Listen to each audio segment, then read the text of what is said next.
Today's Cowboys Report is made possible by Roan. Get 20% off on this polo and other clothing items when you go to roan.com/chatsports and use promo code chatsports. Obviously, we're all focused in on where things sit with Mike McCarthy. As we approach the 48-hour mark since the Cowboys' embarrassing loss, and I would even argue we're at the 48-hour mark from when this game was over, Mike McCarthy's job status remains uncertain. There have been no public comments by Jerry Jones since the game itself ended.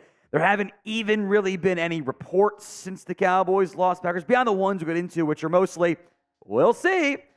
We talked about this a lot last week because there was Bill Belichick might be the guy. I don't know if that's even going to happen if you do fire McCarthy still, by the way. But my mindset was, look, you don't necessarily want to allow one game to override everything. But if it's an embarrassment and everything is bad, I think that's a damning indictment on your head coach. It's exactly what happened. Here's what ESPN's Jeremy Fowler reported today on SportsCenter on the McCarthy status. Says, just talking with a source on the Cowboys, I was told status quo right now. Mike McCarthy is still part of the exit interviews with players and coaches. As far as I know, he and Jerry Jones have not met yet. Jones has pulled this in the past, where he's got a coach going into a contract year. McCarthy has 1 year left. With Jason Garrett, he let him play out his deal. He doesn't like to pay buyout money very often, so even if he wants to move on, maybe they wait. There's a lot of ways Jerry Jones can play this. I don't think anything's truly figured out just yet, but his status is up in the air, no doubt. Look, the whole, and it might be, I think it is kind of accurate to an extent, this whole, I don't want to pay a buyout is a joke. I don't want to hear a damn word about that, because that is not an excuse to keep a head coach. If you don't believe in him, who cares about the money? You want a championship so bad, Jerry. Screw the money. I do think they have not yet met, and, it's 48 hours, come on, let's start making decisions here. I don't love that.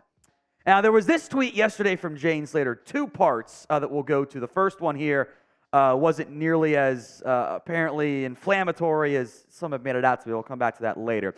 But Jane says to the fans, and seems to quote on McCarthy, a conversation with the players don't tell me that at all. Really interesting hearing them defend him, his culture, how he's led them on the field and off of it. Their ownership of failing Mike is what stands out the most. Now, I will say this. We heard the exact same thing about Jason Garrett, almost verbatim. And the players are being honest. But here's my issue. That's buy-in. That's what that's called. The players bought in. Buy-in from players is the minimum as a head coach. If your players don't buy in, you're cooked. Even if they do buy in, it might not and oftentimes isn't enough, because for 31 teams every year, the season ends in disappointment. That's a tough business to be in. Buy-in is the minimum. It is not a reason to keep somebody. Jason Garrett had a bunch of buy-in. I would argue, by the way, some of those defenders quit. You did wake back up on offense. It was too little too late, obviously, but you allowed 48 points. Your defense kind of folded there down the stretch. Look, we're 48 hours in here, or give or take some hours. Let's make some decisions. I don't think we need to be sitting out here waiting and what are you going to do? You should know. You should know by now. I don't think that's that hot of a take. Maybe it is. We still sit here waiting. No real answers. So we've asked, what do you want? Now, what do you think the Cowboys will actually do? Will they fire Mike McCarthy? Why for yes and for no? It is going to be the pinned comment on this video. So if that ad comes here on YouTube, take advantage of it. Head down there and go vote. And no one knows yet. Todd says, I don't know. We're all pre-written. We got the live scheduled. And I do want to make this part too clear. There's a lot of blame to go around. There's really no players who weren't blameless in that disaster. But the more I go back and watch, because I am a masochist and I hate myself, the head coach scared. You know, when your second down pass attempt came in that game, inside of a minute to go in the first half, you did the thing you always do of you went into your conservative shell, and it's never once worked for you. And I think that trickled down because your receivers didn't look very confident out there. Quarterback didn't look that confident out there, which is weird because it was a game you should have had success in. It was a game you should have been able to dominate, and you just looked skittish. And I think that started with that guy right there. A lot more on this to come, but today's show is made possible by Rome. The Cowboys did not play good, although I am a believer in look good, feel good play. That's why I like to wear Rome on air as much as possible, and all of our other beyond just the polos I wear on air, the other stuff I get. They got dress shirts, pants that are super comfortable, fit well too. Quarter zips, polos, quarter zips are essential as the weather gets a little bit chillier these days. 4-way stretch fabric gives you breathability and flexibility that leaves you free to enjoy whatever life throws your ways, from the commute to work to when the weather's better, 18 holes of golf. I don't get to golf much anymore with the weather, which is unfortunate. But the commuter collection can get you through any workday and straight into whatever comes next. Head to Rome.com/chatsports and use promo code chatsports to save 20% off your entire order. That's 20% off your entire order when you go to RHONE.com/chatsports and use code chatsports. It's time to find your corner office comfort. Links in the comments and the description of today's show. The one thing I don't want to do, and it's a real possibility, is do another prove-it year BS. I'm tired of the prove-it years. You should know your answer. How many more years do you need to go? You did the same thing with Garrett of like, oh, well, maybe this. And this goes for head coach and quarterback, by the way, and other players involved on this roster and coaches, etc. It's not just McCarthy that's what we're talking about right now. I do not need to see another prove-it year of, oh, well, maybe it'll be different, because all that's doing is kicking the can down the line and setting yourself up for less future success and, frankly, less short-term success. Know your answer. Keep Mike, go all in. Keep Dak, go all in. Or tear it down and rebuild with or without your quarterback and head coach.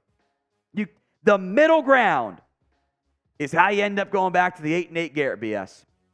I don't want that. Now, if and when Mike gets fired, we will have head coach candidates for you. Who do you want as the next Dallas Cowboys head coach in 2024? Go ahead and sound off for me. Where else but in the comments section. Good interview today with Todd Archer on 105.3 The Fan, where, among a variety of things that we mentioned, no answer yet here. Archer said don't expect a first-time head coach. And I can understand where Jerry's coming from here. And he watched Jason Garrett learn the job, and I would argue to a fault, the next time Jerry has to make a decision, he typically goes in the opposite direction of, he thought, we fired Chan Gailey too quickly.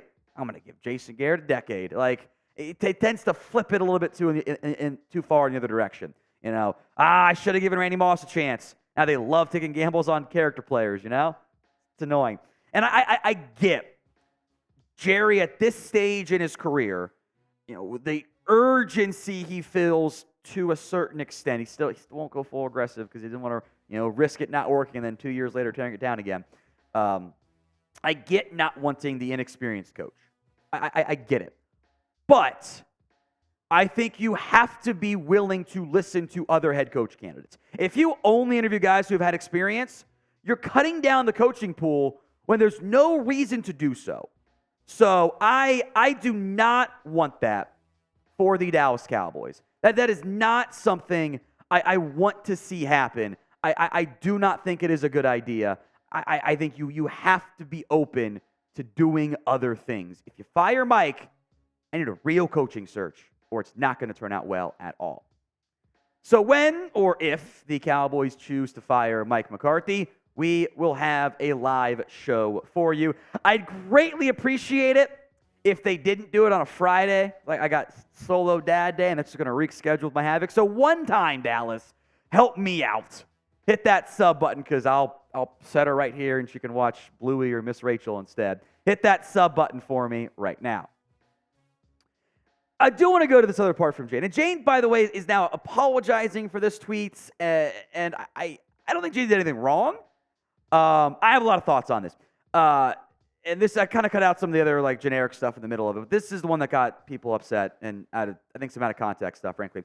Since fans can roll their eyes, but I do think players' thoughts matter as Jerry Jones weighs decisions. Another player was frustrated with the stubbornness to stick to schemes on both sides of the ball, motion offenses killing defenses, and concern that Dak panics when the first read is not there. Now, there's one big thing that's wrong with this. But what I will say, and this is being touted as a bombshell, no, it's not. This is not a bombshell. Like, oh, players frustrated and said they were frustrated. No shit. Of course they're frustrated. Why would I would be mad if these players were not frustrated. I would be upset of like, oh, you're just okay getting embarrassed when things clearly did not work. Like, I'm never going to be mad about a player going, yeah, we were bad. And like, wow, they admitted it. But they're right. Now, the issue is they're right on 3 of the 4 critiques. There is a stubbornness to the schemes. You saw Mike go right back to the lack of motion. Remember that cheat motion play that's worked so well for them? They didn't do it. They threw 2 second down passes in the first half with 0 in the first quarter. The second one coming with a minute to play when the game was over already. That's bad play calling, And motion has cooked your defenses. Dan Quinn has been unable to adjust to that for years. And even beyond Quinn, it was the Garrett defenses struggle with it as well. The Mike Nolan defense struggle with it too. Like, it's not just one coach and one player. That's why I wish it was easy and say, it's one thing, do this and you'll fix everything. It's much more complicated there. What is wrong, though, is this Dak panics after the first read stuff. And frankly, it's not even close to being right. There actually are things we can criticize the quarterback for. There are things post-snap that can get him. In particular, if you rotate your safeties late and he's not anticipating it, you can, and that's where that little pump stuff comes from. Which you didn't see much of this against the Dolphins, that little pump stuff. Like, that's where you can get him. But this is not a one-read offense. And it's less reads than what it was with Kellen, but you can go back and it's actually, I think, easier than most in terms of, figuring out what the assignments and reads are. I think quarterback 1 read, 2 read, 3 read is a little bit easier because you can see their heads moving a little bit. So when John Owning of PFF says Dak posted the second highest PFF grade on throws ready to go past his first read, he's right. That criticism doesn't hold up. Now, I'm just a guy. John's just a guy. Maybe everyone's wrong, and I'm pretty sure defensive player was correct in his criticism that actually doesn't really hold up. I mean, there's constant examples of Dak going through multiple reads. I mean, that's how he wins, frankly, because he ain't winning with just unbelievable, Mahomes, Allen, out of structure stuff or Lamar Jackson scrambles. That's how he's good. And I think there's even, anecdotal evidence from that last game. Who was your best receiver in that game? It was Michael Gallup. He caught all 6 passes his way. Jake Ferguson, a bunch of targets too. So here's my counter. Are we saying that Michael Gallup was the first read constantly against the Green Bay Packers? Because if that is Dak panicked at the first read, you saw it in Green Bay, but Gallup had a great game. Well, then your coaching sucks. And you're drawing up plays for Gallup extensively. And if no, which is the answer, by the way, then the critique is wrong. Now, I do want to make this clear because I know how this whole conversation goes. This does not excuse a terrible Dak Prescott first half. Nothing about it was good. He was bad. The numbers that you might see, 400 yards, I don't care. It was all in garbage time. And I honestly wish, and maybe this, I don't know, it makes me a bad fan. I wish it was just the quarterback. I wish it was just the head coach. I wish it was just the defensive coordinator. And I wish it was just this year. But it's not how it works. We've seen this for 25 plus years. That's also why we're so frustrated by it. Because it's not fair, but it's how we work. The weight of 27 years of failure is all dumped onto this team. It's not fair, but that is what's happening, and I get it. I just want to fucking win. That's all I want to do. I wish the solution was, you know what? You played a great game, but your head coach ruined it. Then there'd be no doubt. I wish it was your defense played lights out, and the offensive line, the ground game dealt, your quarterback was dog shit. I wish it was your offense dropped 40 and your defense dropped 50. Well, I guess that did kind of almost happen. But still, I wish it was just one thing that you could say, that's how we're going to fix it. Not. And that's why everything should be on the table this offseason. because you had a great chance and you didn't even come close. And that's why you cannot just roll it back. If you run it back, we have no faith in this team. So I hope our next live show is not our scheduled Thursday live. And instead, it is Mike McCarthy's fired and we can get some hope for change back in this organization.